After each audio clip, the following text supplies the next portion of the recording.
Coletivo anterior, no pós-clássico, na semana passada, dependíamos só das nossas forças, não tinha combinação de resultado, mas como as coisas não estavam acontecendo aqui, corríamos o risco de ficar fora, a gente tinha ciência do resultado, mas não foi muito em função do que estava acontecendo nos outros jogos, em função do que estava acontecendo no nosso jogo. Estava um jogo muito já controlado, muito ajustado. Quando o Alberto põe o Salatiel, eu conheço um pouco, desde a Série B do ano passado, um cara de presença de área, que briga muito. Eu optei em fortalecer um pouco mais o setor defensivo, controlar bem o jogo com a entrada do Rames e do Rafinha. São caras que têm essa capacidade, o Rafinha quase que fazendo uma saída de 3, sempre por trás da linha da bola. Ficaria um jogo seguro, ele já com 25, 30 minutos, se eu não me engano, eu fiz essa mexida. Então caminharia para um final mais tranquilo, que até então era o que se apresentava o jogo no segundo tempo, né? De forma mais tranquila e mais controlada. O Ituano não pressionando muito a nossa saída, a gente também não querendo correr riscos, sabíamos, né, o que valia para nós essa vitória e essa classificação. Então a ideia era proteger um pouco mais a nossa entrada de área, tirar um pouco mais as dobras que aconteceram muito no segundo tempo pelos lados. Então acho que em algum momento aconteceu, claro que talvez há controvérsias, porque vão associar os 3 zagueiros ao gol, e eu já penso e vejo de maneira diferente, mas respeito opiniões. Eu acho que daquilo que nós pensamos de estratégia para proteger um pouco aconteceu. Foram mais falhas ali de tomadas de decisões que aconteceram durante a partida e durante a sequência desse lance que resultou no gol de empate. Mas eu fiquei contente, mas claro que são situações a serem melhoradas sempre. Carpini, boa noite. Com 14 minutos do segundo tempo, você já tinha feito 4 alterações, né? Você falou um pouquinho dessas mexidas, mas não te preocupou em algum momento, até pela situação do gramado um pouco mais pesado, de repente tirar um pouco dessa velocidade que o São Paulo estava apresentando, deixar um time um pouco mais lento? E eu queria que você fizesse uma avaliação do desempenho do São Paulo nessa primeira fase do Campeonato Paulista. Você acha que foi um desempenho satisfatório dentro do que você imaginava? Bacana. Na verdade, quando a gente tira o Ferreira, não era um jogo, até pela característica do gramado, a bola não rolava, não favorece os jogadores de tanta transição, a não ser que seja uma bola alongada. E o Ferreira não é um cara de bola alongada, é um cara de tirar o time de trás com condução, assim como é o Lucas, né, que conseguiu até em alguns momentos fazer de maneira mais efetiva, mesmo jogando por dentro do campo, onde o gramado realmente estava bem encharcado.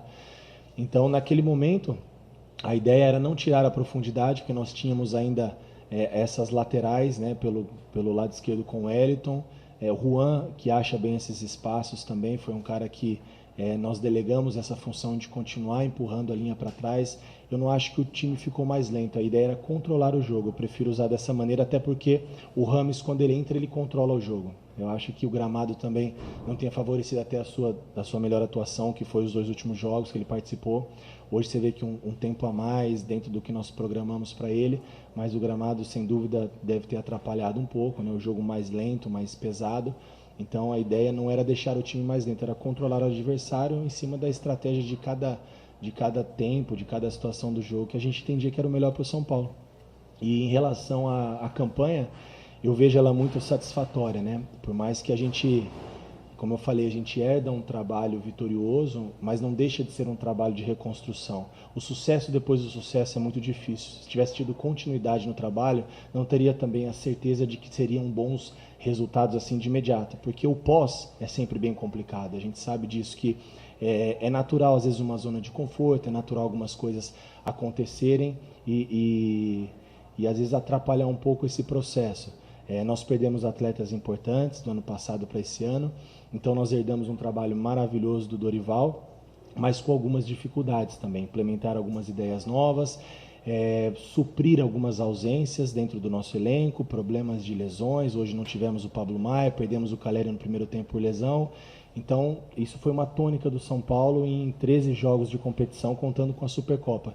Então, se a gente colocar um panorama disso tudo, tendo que nos reinventarmos coletivamente, individualmente, nós fomos a 3ª melhor campanha.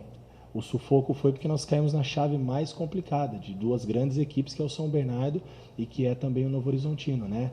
O São Paulo poderia ter ficado de fora com 20 pontos, né? Então, é o regulamento, são as circunstâncias que nos levaram a essa situação, apesar de que poderíamos estar hoje classificados, vocês sabem o que eu estou falando, poderíamos hoje estar numa situação onde o aspecto emocional não tivesse interferido tanto, poderíamos chegar aqui já com 21 pontos, numa condição de jogar para definir a primeira colocação do grupo e não ter que jogar pela classificação. Então, a terceira melhor campanha, quebra de tabu, título, classificação à próxima fase, eu vejo o saldo muito positivo. É tudo que nós queremos para o São Paulo ainda? De maneira nenhuma. Mas a gente está num caminho, é um processo de construção para uma temporada e não para uma competição.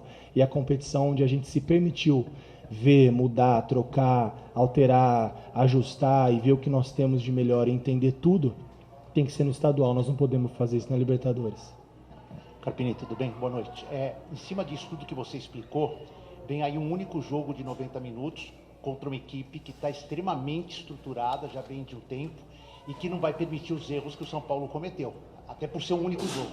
Queria que você falasse sobre isso, e se você me permite sair do campo de jogo, teve um gesto seu no final, na hora que saiu o gol, com a mão na orelha, que para todos pareceu uma provocação à torcida do Ituano. Eu fiquei com essa impressão porque ele só tinha torcedores do Ituano atrás do banco de reservas. Você poderia explicar se foi mesmo uma provocação, uma resposta, enfim, o que aconteceu? Claro. Vou começar então de trás para frente, que eu acho que deve ter ficado uma repercussão ruim e negativa. Bom, primeiro assim, respeito muito, né, o Ituano, conheço demais as pessoas que trabalham aqui, o executivo Beto Souza, o Alberto Valentim, um excelente profissional, amigo particular, um cara que eu respeito muito. O auxiliar dele, o Sandro Sargentin, já foi o meu treinador quando eu era atleta. Leandro, treinador de goleiro. Tive 3 ou 4 atletas aí que vieram me cumprimentar, que foram meus atletas em outros clubes. Então, de maneira nenhuma, eu quis desrespeitar essas pessoas, o torcedor e principalmente a instituição. O fato é que eu não vou entrar no mérito da questão, mas existia 3 ou 4 pessoas no Alambrado que eu conheço. São alguns desafetos que a vida nos dá e o futebol também. E quando você está num estádio muito pequeno, muito ajustado ali, e desde o início, desde o pré-jogo, algumas ofensas de cunho muito pessoal, direcionado ao nome dos meus filhos, da minha esposa, a gente tem um limite. Todo ser humano, né, tem um ponto ali de equilíbrio e desequilíbrio. Então, talvez eu tenha errado em relação a isso quando eu me dirijo em relação a essas pessoas e elas sabem quem são. E não vem ao caso citar porque não representa nada, mas naquele momento, além de extravasar, foi uma resposta de 90 minutos de coisas muito pessoais e muito pesadas, que não cabe a mim também repetir, isso não vem ao caso. Eu acho que o meu erro foi ter em algum momento me desequilibrado naquele momento final da partida e ter respondido. Mas a gente tem um limite, né? Então também não me arrependo, mas de maneira nenhuma ao Ituano, às pessoas que trabalham aqui que eu respeito demais. Então são momentos de desabafo que todos nós já passamos por alguma situação assim, que a gente perde um pouco o controle, e aquele momento foi um pouco disso. O Novo Horizontino, o Eduardo, que eu conheço muito bem, foi meu treinador também enquanto atleta. Uma equipe que já vem se eu não me engano, a 4ª ou 3ª temporada juntos, no mesmo padrão de jogo, uma mesma plataforma muito bem definida. Uma equipe muito sólida, competitiva, mas agora é uma outra competição. Agora é um mata, não é um mata-mata, dentro da nossa casa, dentro do Morumbi. Sem dúvida nós não podemos errar como nós erramos em alguns momentos, mas nós também temos muitas coisas boas a serem repetidas, que a gente vem acertando durante esse início de temporada. Com certeza eles também não podem errar, porque jogar contra o São Paulo no Morumbi não é fácil, né? Mas a gente respeita muito o Novo Horizontino e sabemos que é um outro cenário, é uma outra história, é uma outra competição, e vai ser um jogo muito difícil, de muito detalhe, de muita paciência, mas o que nós precisávamos era ir adiante à próxima fase, porque isso estava no planejamento da nossa temporada, né? Então eu queria, nesse momento, até valorizar ainda mais o que eu tenho valorizado sempre, o meu grupo, coletivamente, como o São Paulo é forte, como nós reconhecemos as nossas limitações, a gente supera isso com muita entrega, com muita dedicação, com muito trabalho. Buscar um empate num campo como esse, numa situação emocional adversa, uma situação emocional que nos atrapalhou um pouco no clássico anterior, tirou um pouco a gente ficou um pouco inquieto, né, por não aceitar, mas também não ter até onde controlar tudo o que aconteceu. Então acho que tudo isso gerou uma expectativa muito grande para um adversário que também, quando você luta pela sobrevivência, a gente sabe como é. Então, num contexto geral, foi muito positivo, e agora é um novo cenário. E outra coisa também, o nosso torcedor, esse faz total diferença. Tomamos o gol de empate, e no momento que nós tomamos o gol, a nossa torcida organizada, os torcedores começaram a cantar São Paulo, o hino. Cara, isso arrepia, isso é maravilhoso. O nosso grupo e o nosso torcedor é é o casamento perfeito. Nós aqui, staff, comissão técnica, diretoria, a gente dá um suporte para que tudo isso aconteça. Carpini, tudo bem? Boa noite. Pegando o gancho dessa tua resposta, tu falaste sobre o próximo jogo, que vai ser um jogo de detalhes. Em comparação com hoje, com a sequência do campeonato, a fase de quartas de final, a gente tem alguns contextos que não vão se repetir, precisam ser destacados, né? Hoje tu perdeste o Caleri muito cedo, tinha a condição do gramado, tinha o Ituano que estava tentando a sua última cartada para se manter. Pablo Maia. O Pablo Maia, é verdade? O Ituano tentando sua última cartada para se manter na elite do futebol paulista, que também afeta, né, o ritmo do jogo. Mas, ainda assim, tirando tudo isso, o que tu achas, já no primeiro momento, que tu consegue tirar hoje de aprendizado? Talvez hoje tenha sido uma das situações mais complicadas dessa tua curta história aí sob o comando do São Paulo. E pensando agora que tu só vai ter uma chance, né, um jogo de mata ou morre nas quartas de final do Campeonato Paulista. E queria que tu trouxesse pra gente, não sei se tu já tens, uma situação mais atualizada sobre o Caleri. Obrigada. Legal. Sempre tem coisas positivas e negativas, né, a serem tiradas de cada oportunidade que a gente tem de estar em campo. Foi mais um aprendizado. Eu acho que são situações que nós precisamos melhorar em relação ao controle de jogo quando nós estamos com placar favorável. Então isso é um ponto. Umas situações que a gente tem trabalhado de maneira bem enfática e elas tendem a acontecer ainda meio que parecido, né? Então são situações que a gente precisa internamente trabalhar, treinar e resolver. Fica o aprendizado e eu prefiro enxergar sempre o lado positivo das coisas. O aprendizado de não desistir em momento algum, de buscar uma vitória heróica e uma classificação heróica no último minuto. Assim como no jogo anterior elogiaram muito a atuação do São Paulo no Clássico e eu vi muitas coisas negativas também. E não é porque hoje nós não fizemos a nossa melhor apresentação, e eu tenho consciência disso, mas, por outro lado, a nossa entrega, a disciplina, tentar fazer aquilo que foi proposto por parte dos atletas é o que me deixa tranquilo e confiante para a nossa sequência. E outro aprendizado é que a gente sabe que um clube dessa grandeza e desse tamanho tem que estar sempre brigando por títulos, por conquistas e tem que vencer sempre. E nós enfrentamos também adversários que se preparam para vencer da mesma maneira.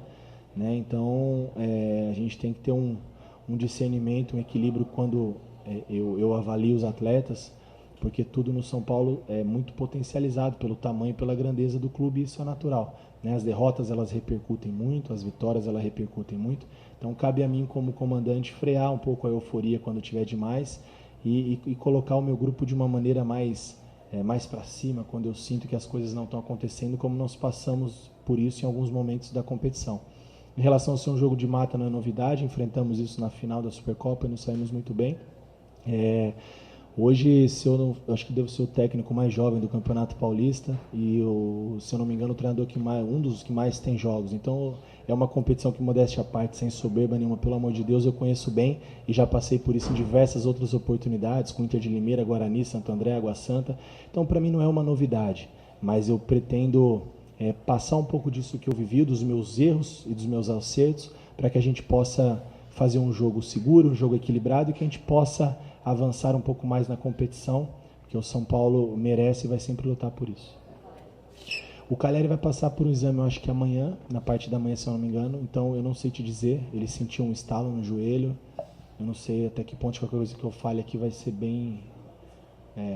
Então vamos esperar até amanhã, acho que amanhã deve ter algum posicionamento em relação ao Caleri. Carpini, boa noite. Queria que você falasse sobre o Luciano, uma peça importante no seu elenco, que chegou à marca de 70 gols, tornando o terceiro maior artilheiro do São Paulo, e que você falasse também sobre o Carpini, que o Carpini da final do Campeonato Paulista do ano passado com o Santo André evoluiu e aprendeu com o futebol para chegar a um clube grande, como você mesmo disse, que tem muita cobrança. O que você pode trazer de proveito do Água Santa o ano passado, que você desenvolveu lá, para agora no São Paulo? Bacana. O Luciano é um cara muito importante dentro do nosso contexto, não só pelos gols e pela marca histórica, fico feliz por ele, um cara que eu já aprendi a gostar e admirar, né? O respeito que nós temos um pelo outro, momentos que ele ficou de fora, momentos que ele entrou, ajudou, foi titular, entrou durante a partida, já aconteceu de tudo com ele em 12, 13 rodadas de temporada e foi um cara sempre muito positivo, muito trabalhador, então merece tudo que ele tem colhido e que ele faça muito mais gols e que seja nessa temporada e nos ajude muito. Em relação a mim, eu acho que eu melhorei muito com tantos erros que eu cometi na minha vida. Acho que eu aprendo muito mais nessas adversidades e errando, porque isso me faz refletir, me faz melhorar. Críticas, que elas fazem parte, eu falei isso desde o primeiro dia da coletiva, ou você aceita e vai se apequenando em relação àquilo que você acredita, ou você assimila, né, traz para você aquilo que você acha que é pertinente, o que não for você descarta e segue evoluindo e melhorando, que esse é o processo do profissional, e eu quero sempre melhorar, aprender, errar, acertar. Isso são detalhes, são opiniões, isso faz parte, mas eu vejo um treinador mais preparado, né? Acho que o ano de 2023 foi muito bom para mim, e quando acabou o ano eu falei, poxa, como vai ser 2024? E começou de maneira muito melhor, estando num gigante, estando muito feliz, aprendendo muito, tendo a oportunidade aqui de vivenciar situações diferentes, né? Tive a oportunidade de passar por alguns clubes de um peso também grande como atleta, mas quando você vem para o outro lado é totalmente diferente. Então, é um aprendizado e uma oportunidade diária. Oi, Carpini, tudo bem? Boa noite. Quando o São Paulo toma o segundo gol ali, a gente sabe que você é um cara muito centrado, um cara muito equilibrado, principalmente aqui nas entrevistas coletivas. Como que você, como líder, assimila aquele segundo gol, sabendo que os outros resultados não são bons para o São Paulo, tem pouco tempo para tentar correr atrás de um resultado? Como é que você assimila todas essas situações ao mesmo tempo para conseguir continuar ali centrado no jogo, trabalhando a tua equipe, para quem sabe buscar um resultado, e aí o resultado vem? Eu acho que é equilíbrio, né? Em todas as situações eu procuro na minha vida ter equilíbrio, nem de mais, nem de menos. Acho que tudo que excede atrapalha um pouco. E naquele momento do gol, né, passa um filme na cabeça, eu falo, poxa, sem mais paradas e mexidas, o que nós podemos fazer para tentar agredir um pouquinho no final e tentar, quem sabe, buscar uma vitória, porque é um balde de água fria, né, nessa circunstância. Mas eu vi o banco atrás de mim, a indignação dos atletas, todo mundo correu para próximo, batendo palma, o Caleri, Luciano, todos os atletas, os que entraram, os que não entraram, vamos, vai dar. Isso me deixa muito feliz, sabe, com o que é o grupo do São Paulo, com o que são esses atletas. E eu acho que eu tenho conseguido passar isso para eles diariamente, a luta, a competitividade, a entrega. Nem sempre nós vamos resolver com a nossa capacidade individual, técnica, coletiva. Em alguns momentos a gente vai ter que sofrer um pouquinho e se superar, e assim a gente se faz melhor, e durante a temporada vão acontecer outros momentos adversos como esse, e uma coisa que eu tenho comigo, que eu falo sempre, não é o momento adverso, é como você passa pelo momento adverso. Então aqui internamente a gente nunca teve dúvida do nosso trabalho, diretoria, torcida, grande parte da torcida, staff, comissão técnica, e o que é mais importante, mais relevante para mim, depois do torcedor, é a assimilação e a aceitação do grupo. Então eu vejo que a gente tem uma sintonia muito bacana e a gente tem tudo para caminhar numa temporada vitoriosa, e a gente vai trabalhar muito para que assim seja. Encerramos então com o técnico Thiago Carpini. Obrigado a todos pela presença.